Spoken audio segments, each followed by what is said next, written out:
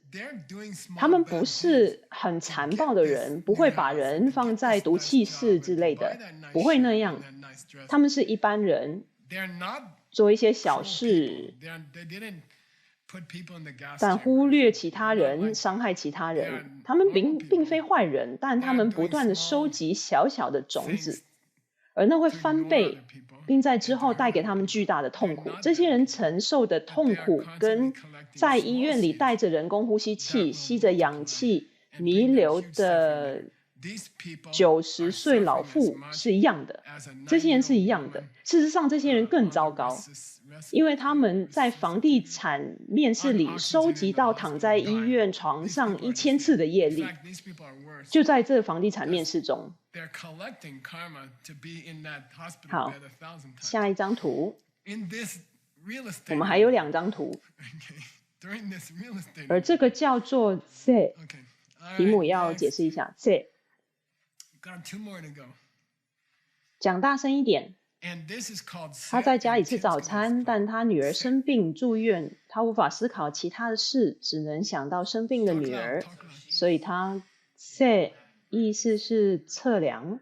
他知道他有一些东西，但我现在想不起来是什么。要怎么知道我们何时有慈心、悲心？我们要怎么知道？好，如果我问你，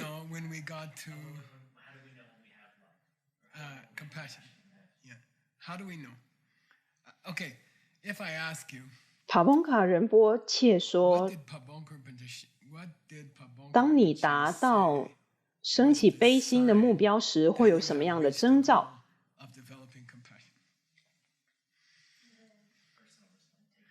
个人的责任承担，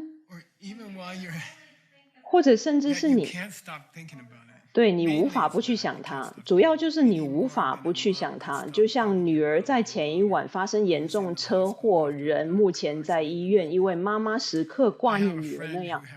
我有一位朋友在前几个礼拜做肺部手术，医生把他其中一半的肺切掉。他非常的年轻，非常成功，人很帅，很善良。他有2位美丽的孩子。而在切除肺部的当天，我跟他太太讲话，他无法想其他事。他没有说格西老师圣多纳的天气如何啊，他只专注在一件事情上，那就是衡量你有悲心。当你整天都这么想的时候，我不晓得你能不能享用咖啡，也许可以。如果你是一位超级冥想家，你可以享用咖啡，并同时担心着大家。好，我们还有一张图，而帕奇自愿要解释。大家声音好吗？他在讲个人的责任。顺便讲一下，通常他们解释时是这样讲的：看好，我个人要承担这个责任，就是塑胶不会蔓延到全世界。我跟 V 今天早上在吃着糌粑，我们从藏地取的糌粑，他用布袋装好送过来，而 V 就说：哇，我们可以洗布袋，然后重复利用耶。我说不然嘞？他说也许大家都曾那样做过耶。我就说是啊，我想是的。你就再把袋子洗一洗，就可以再把糌粑放进去。所以如果你决定我不再使用塑胶，我们谈到我们的朋友安杰丽，她决定对包装的东西要特别注意。她每周都把垃圾放在这么大的一个盒子中，我们却有24袋垃圾。如果我们每个都决定，我不晓得世界上其他人会怎么做。我知道当他们开着那些大卡车，浪费着那些汽油，我知道他们每分每刻都在丢各种塑胶。但是我个人下了一个决定，我在路上看到垃圾会捡起来，我会成为那一位安静捡起垃圾的人，并为了其他所有人把它丢到垃圾桶里面。那是你下的一个安静、谦虚的个人决定，去服务人们，即便他们不知道，并且服务了未来的世代。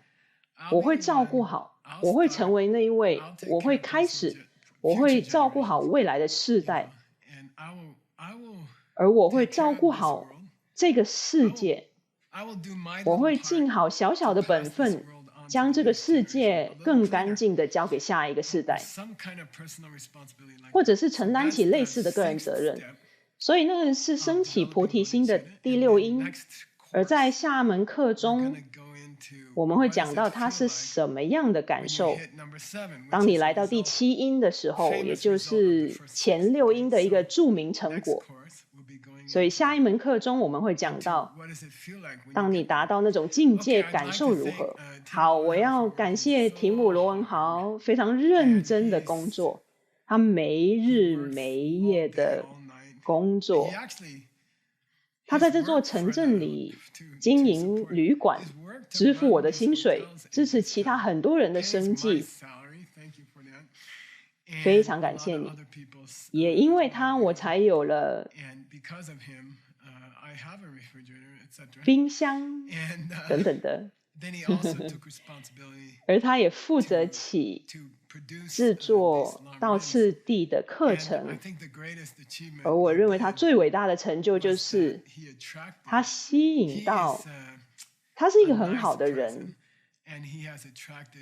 他吸引到全世界很多很多的志工来帮忙，因为他人超级好，所以非常感谢你。还有帕奇和宝琳娜，非常感谢你们从墨西哥飞过来负责这些设备，因为再给爷爷我1000年，他还是不知道怎么用这些设备啊。还有迦瑟尊者，谢谢你为钻石山所做的。康尼尊者，感谢你为瑜伽研究学院做的，而且保持健康，让我们继续下去。克里斯蒂娜卡西卡，非常感谢你默默付出，照顾我们所有人的需求，非常优雅有气质，为此感谢你。好的，谢谢你静美尊者载着我到处跑，所以我才可以在车上准备道次第的课。好的，我们下回道次第见。